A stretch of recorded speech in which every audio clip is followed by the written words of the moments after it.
It's time to have your say. It's time for the Q&A. Welcome to AskSCW, answering your questions in the wrestling community.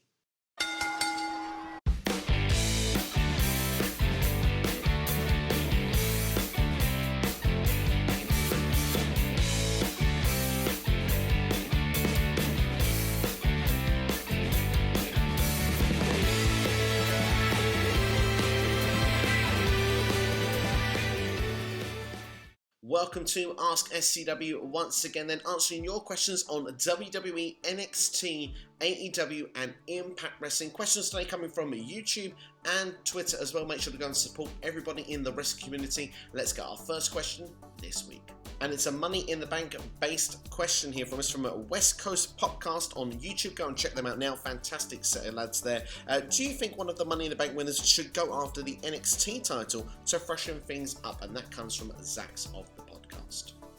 Great question to kick things off this week, and I think it's a really original idea because it would be something different, something fresh, something we haven't seen before. And let's be honest, with WWE right now, in my opinion, in recent years, the Money in the Bank hasn't really been used to the best of its ability. So could they actually have one of those cash in on, say, rather than Raw or SmackDown, actually go to NXT and shock the world and become a champion down there? It certainly would be something new, something fresh, something exciting. The only flaw I see with this idea, and that's in the short term at least, Karrion Kross and Raquel Gonzalez are your current champions, and I don't see them losing the belts anytime soon. I think one thing that's more important than anything this year, we must have successful cash-ins. They must be fresh, they must be, exciting and building new stars from it. Yes, you could do that through NXT, but at the same time, I'd like to see a world champion on Raw or SmackDown, someone that's not been to that level as of yet.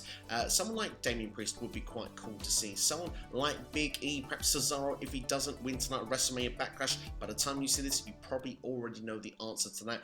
I still wholeheartedly want Kevin Owens to win the Money in the Bank. Now, if he was to do that, that could kind of work to go to NXT from the men's side. From the women's side, I'd quite like to see Shayna Baszler win it at this particular stage. Again, I think that could work quite well also. But it's just the way that WWE wants to book things. For Tuesday nights for NXT, that would be an amazing idea. Would definitely boost some interest on that show. Of course, right now they're doing okay on the ratings, perhaps, but someone to go down from the main roster to that show to cash in Money in the Bank, perhaps tease the idea as well, certainly would be fun and would be exciting. So from the NXT standpoint, I really like the idea of it. From a personal preference, I want it to be on either Raw or SmackDown, but I think, like I say, it's new, it's fresh, it's fun. This is something WWE could look into. Next question comes collectively from Dylan Ketchum and Austin Whitley, and saying, are they teasing the return of the King of the Ring tournament, and if so, who should win? Now, of course, this comes after SmackDown this week, called Shinsuke Nakamura fantastically putting the crown on his head. He's the king of strong style after all. I do wonder myself if we're just going to get a feud with, Nakamura and Corbin over the crown.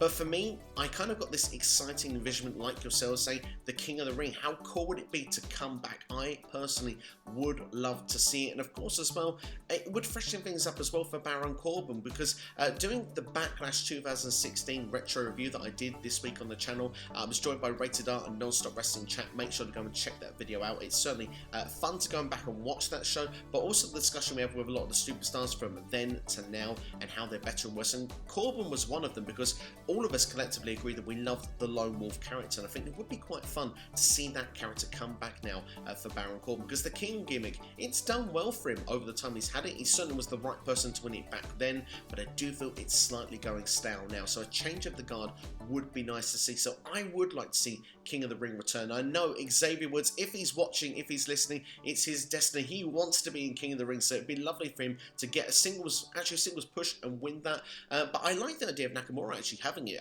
at the same time. But more importantly than a gimmick, I think that the King of the Ring should be used to actually build a future star, just like Money in the Bank in the previous question. I think in the old days, you didn't necessarily get a King gimmick all the time. In fact, Steve Austin, actually had the King of the Ring and went on to do great things with it. And a lot of the people in the early days would get the championship match at SummerSlam. So for me, that's kind of the route I would like to see it go down if it was to be brought back. So from then, it should be someone, again, like Money in the Bank, to build them up, to try and build a new star. So that's the route and avenue I would go. So rather than Xavier Woods, I would personally go Big E if it was me. And unlike Money in the Bank actually suiting a heel gimmick as well, King of the Ring can suit a babyface. So I think that's kind of the funness with these two dynamics. So if WWE was to bring in King of the Ring to actually happen on the road to SummerSlam, that could be a fun way that a babyface could be triumphant going forward.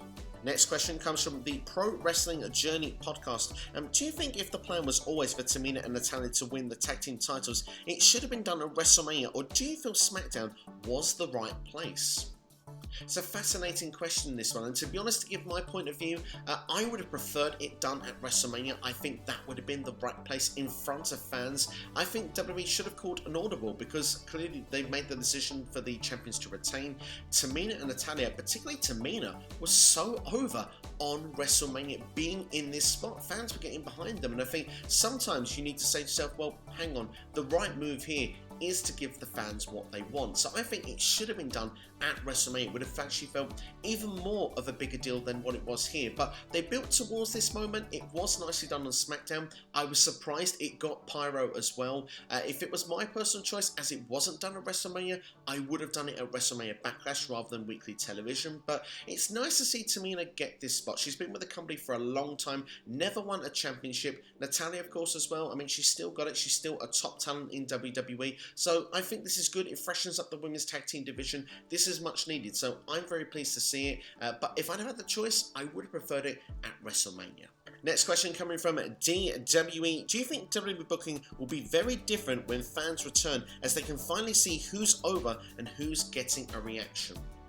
Love this question, one of my favourite questions this week. And judging off the last question, like we said there with Tamina, I think WWE will have more of an actual reaction of how superstars are getting over. And I think at the moment, they just kind of book things. They can see reactions in the Thunderdome, but it's not quite the same. Yes, they can look at social media if you want, but again, it's not quite the same. When you get those full arenas each and every week, they can't just force feed us what they want, because fans, if they're not liking it, they will boo and they will be vocal. And looking back at WrestleMania, it was so nice to have real reactions going to superstars going. You could finally see if the Drew McIntyre push was working. In my personal opinion, the Drew McIntyre push is working. I just think right now he needs a break from the WWE Championship. I think it would be better if he could take 3 to 6 months away, then be reintroduced when fans are back. I think fans could be really hot and really behind Drew McIntyre to get that championship once again. But obviously, Bobby Lashley, he was very popular when he won the championship.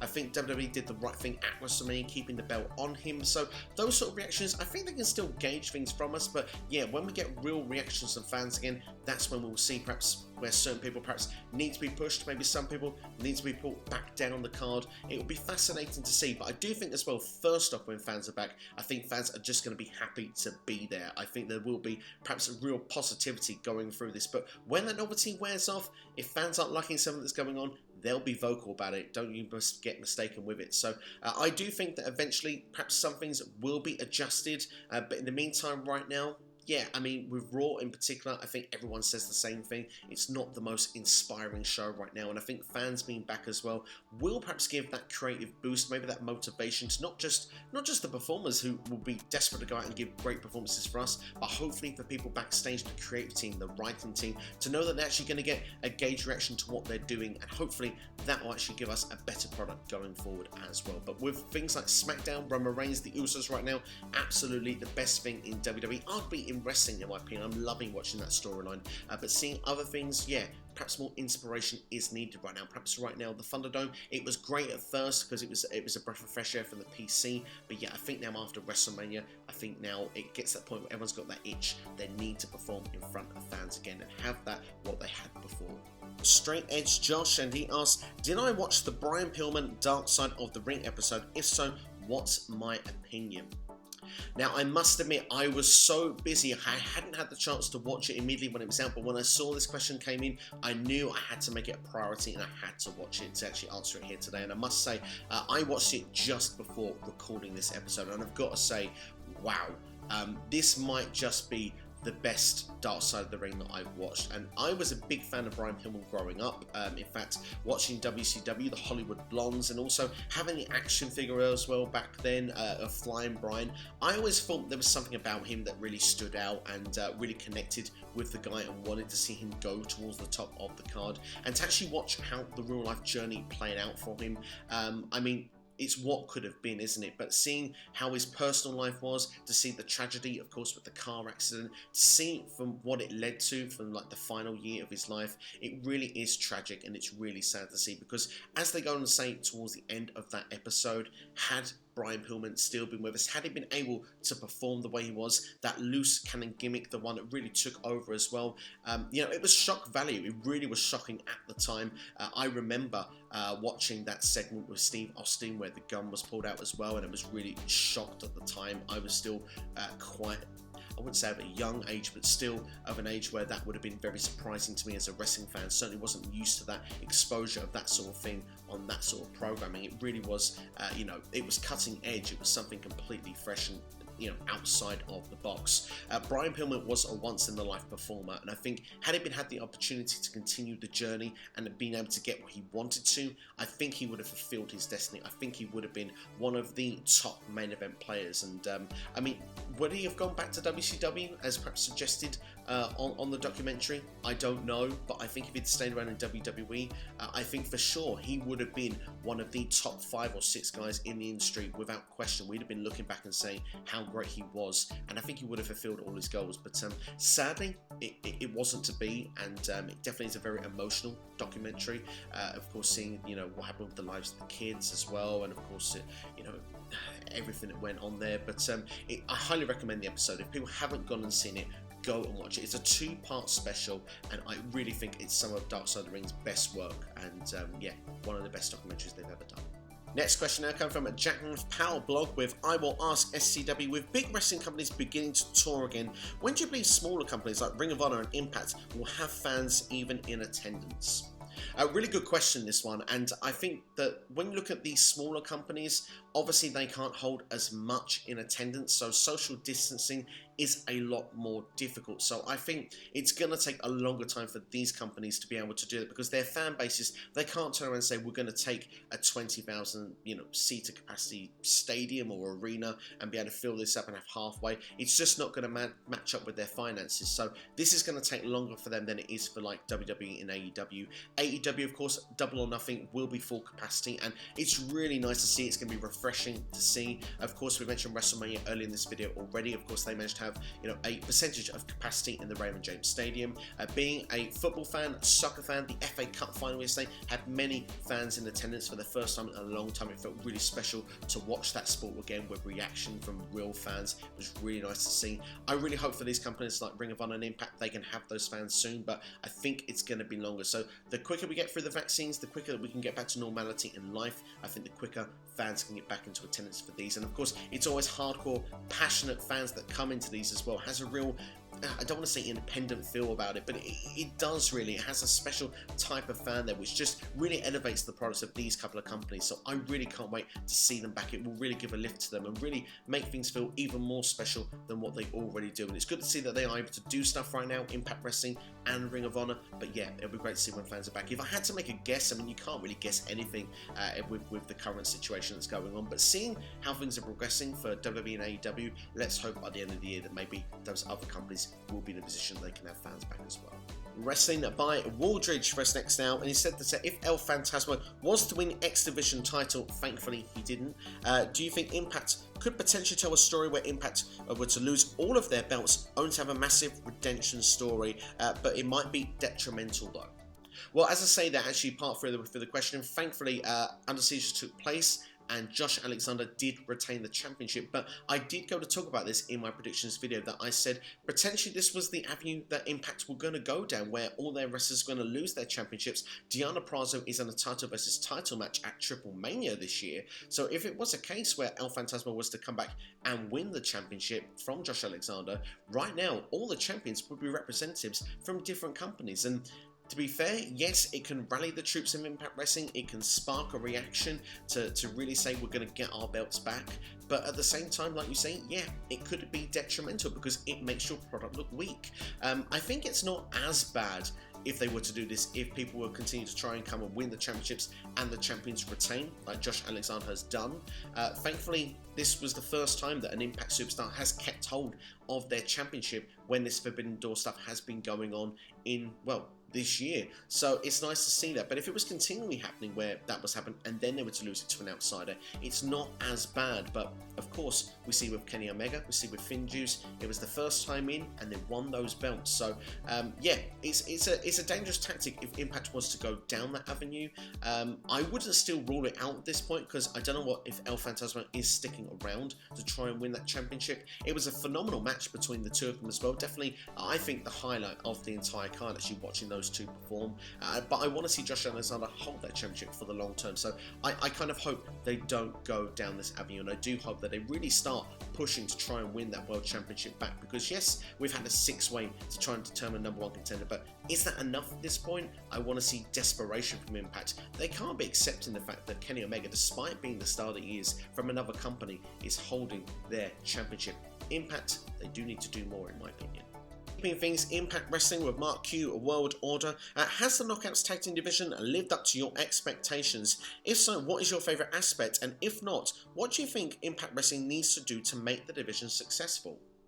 This is a really good question, and to be honest with you, when we saw the tournament brackets laid out, I loved it because we had 8 teams vying for the championships, but unfortunately, teams broke up very quickly after the tournament was finished. Fire and Flavor felt like they were the only team in town. Of course, Nevaeh is no longer with the company, which is really sad to see. At the time, Jazz, of course, is now retired, so that team with Jordan Grace was disbanded. A number of the teams that were involved aren't with the company anymore. I think it was Killer Kelly and Renee Michelle with the Sea Stars as well, that are no longer, that seem to be around at the moment. So it did feel like that we didn't really have a lot going on. We had like 2 or 3 teams vying for the championships, but here comes the positive part of this. I am enjoying the direction of where they've gone since, because Fire and Flavor aren't the only team in town now. We've had Rachel Ellering come in to join Jordan Grace. That feels like a really well put together tag team. Yes, they lost the championships at Under Siege back to Fire and Flavor, but I don't think that story is over just yet. I think they'll continue that to try and build the division. They've got 2 ready-made teams. Let's make more of a division. We've got Kimberly and Susan. We've got the odd couple of Taylor Wilde and Tennille Dashwood. I think Alicia Edwards should be put in a tag team. I think that would be quite suitable to really help this. We just need a couple more teams. Bring the Sea Stars back. Maybe Killer Kelly should come back. Maybe form a tag team with someone else. Maybe Havoc maybe could actually, they could work quite well as a team in the meantime, although I do think Killer Kelly could offer a lot to the division. But the one team you're all screaming at your TV screens at, or your phones at, or whatever you're watching on, yeah, I'm about to say it, you need the Iconics to come in to this division, because once you've got 6 ready-made teams, including a team like that, we've got great personality, great in ring, a natural tag team as well.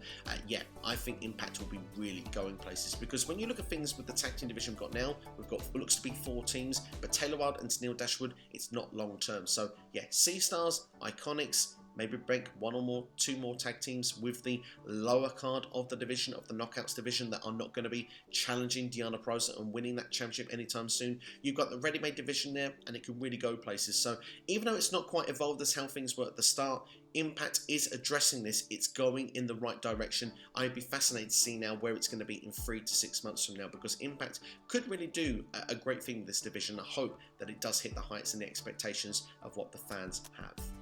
Real Wrestling Fans Podcast for the next question now. Do you see The Rock coming back, saying maybe WrestleMania Hollywood to challenge Roman for title, head of the table, and do you think that feud would need the title?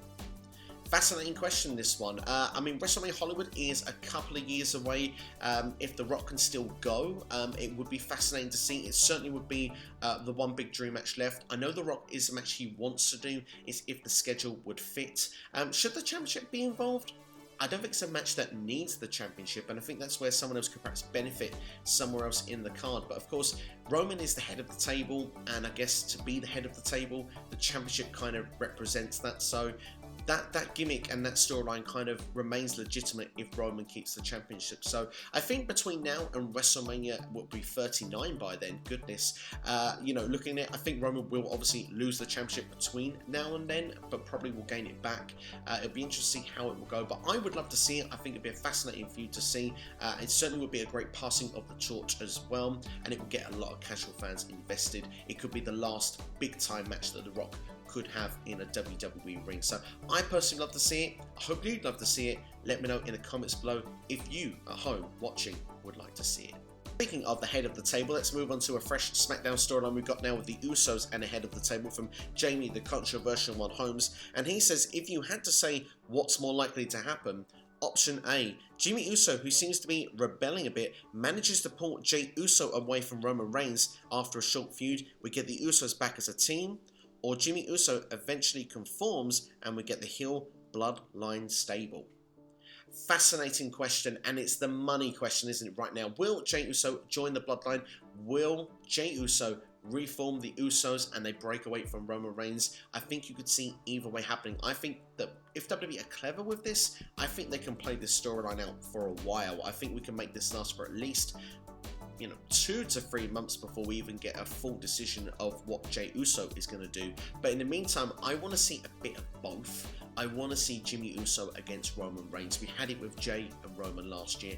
Let's have it with Jimmy versus Roman. A fun dynamic as well could be if Roman Reigns gets annoyed about this idea, even says that him and Jey Uso should go after the tag team titles just to spite Jimmy Uso. I think that would be a fun storyline to watch play out. But I do think ultimately we could get the same situation with Jimmy, what happened to Jey. I think Jimmy will have to actually join the Bloodline at some point, because once he joins, I think there will be a situation where he will just fall in line. But what's quite fun about SmackDown this week compared to last week, he thinks that he's doing stuff on his terms. He still was being manipulated by the Tribal Chief deep down. Jimmy's saying that he thinks he could beat Cesaro when he thought that Roman couldn't.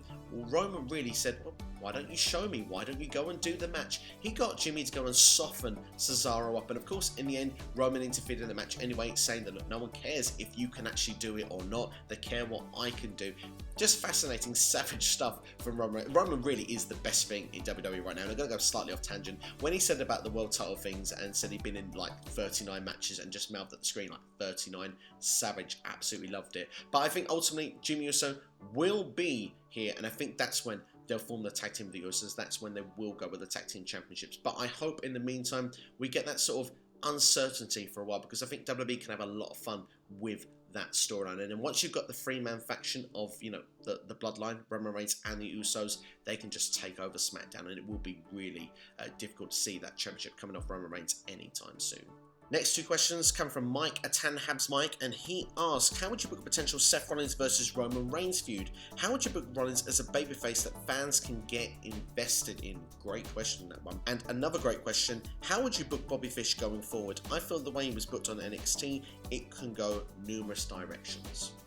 Well, let's start with Seth Rollins and Roman Reigns. I mean, Seth had the problem with the Usos getting involved in his match. I think you need to find a way to do that once again, whether it's some form of a 6-man tag team match maybe. Maybe the Tribal Chief isn't involved here. Maybe SmackDown the following weeks, you know, Seth Rollins, he's still upset the fact he's not got that win over Cesaro. Maybe, you know, it's a 6-man. Maybe it's Seth and the Usos going against maybe Cesaro, and maybe let's hope that I'm fantasy booking at this point. I can say what I want. WrestleMania Backlash not happened yet. The Mysterios win those championships, and that way you're putting that together, all of those together there. Jimmy Uso still not quite in line at that point. The Ascension leads cost Seth the match. Seth can get really annoyed if this continually goes on. Maybe Jey or Jimmy is in Money in the Bank along with Seth Rollins. Maybe those things cost him Money in the Bank.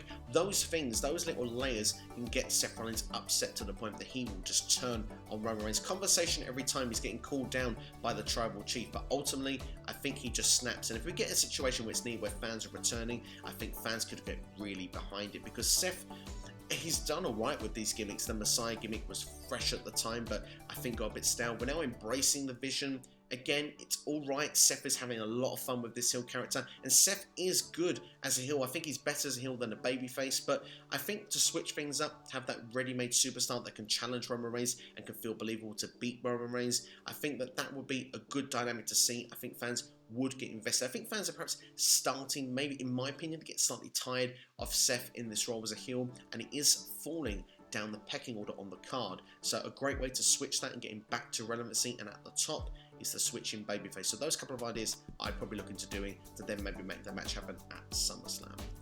For Bobby Fish, numerous directions, yes. I mean, he's going to be a single star, but I think, like you say, numerous directions we can go in. I think the obvious one, the one we're going to get initially, will be going after Oney Lorcan and Pete Dunne. He'll probably want to do that as a single star, but I do think he'll be reintroduced with Kyle O'Reilly at some point. Perhaps there will be a team going against the likes of those two guys, perhaps even if it's thrown in with Adam Cole's situation, and I wouldn't be surprised to see at some point Bobby Fish turn on Kyle O'Reilly and them two have a one-on-one feud, and perhaps even strengthens the idea eventually of that Undisputed Era Fatal 4-Way headlining an NXT takeover. So there's lots of different ideas it can go down. One thing's for sure, without the Undisputed Era, I do think Bobby Fish should be putting over talent more than winning lots of matches and going for the NXT Championship. So for me, I don't see Bobby Fish as a main event player. I see him in the North American Championship picture at best at this stage. So yeah, lots of different directions he can go in.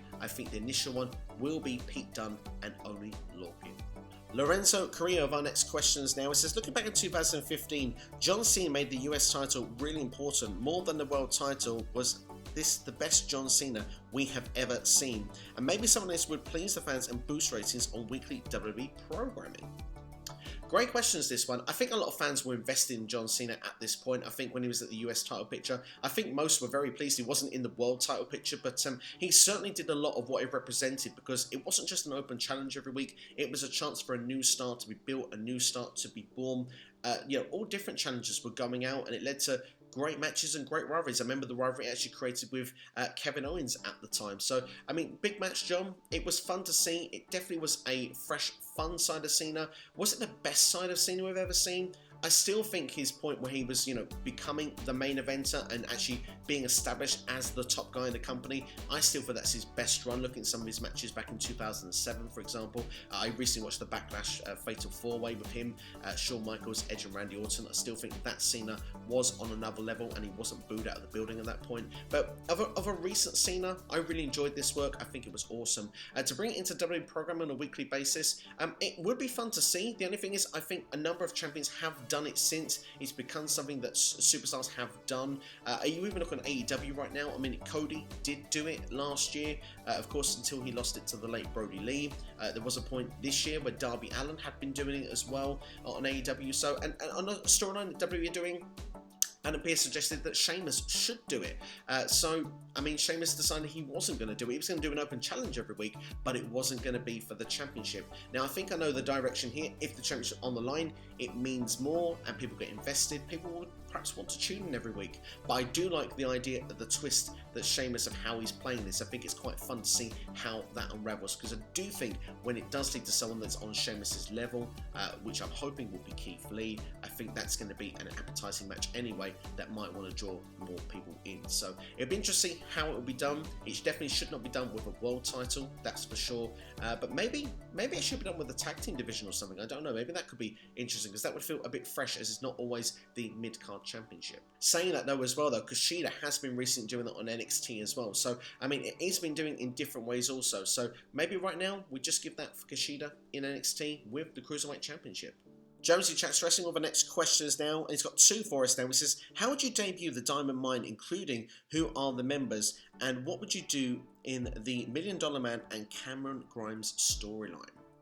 Two great questions there. Let's go with the $1 Million Man and Cameron Grimes to kick things off. They're doing great cinematic work. I'm really enjoying the comedy skits every week. In fact, if it doesn't have a full-time direction at this point, I don't even care. It's funny, it's entertaining, it's superb. But what it could lead to something cinematic at NXT TakeOver, because that's a way you could perhaps still do a match with the $1 Million Man, and you could probably make it work. You couldn't do an actual match in a ring at TakeOver with Grimes and DiBiase, so that couldn't be the full-time storyline. But perhaps the $1 Million Man could bring someone in to do the work for him. Now, not to put 2 and 2 together, but perhaps the diamond mine could be something, as you know, diamonds are not cheap. But to transition it over anyway to the diamond mine, I have answered maybe some of the stable members I think could be in it before.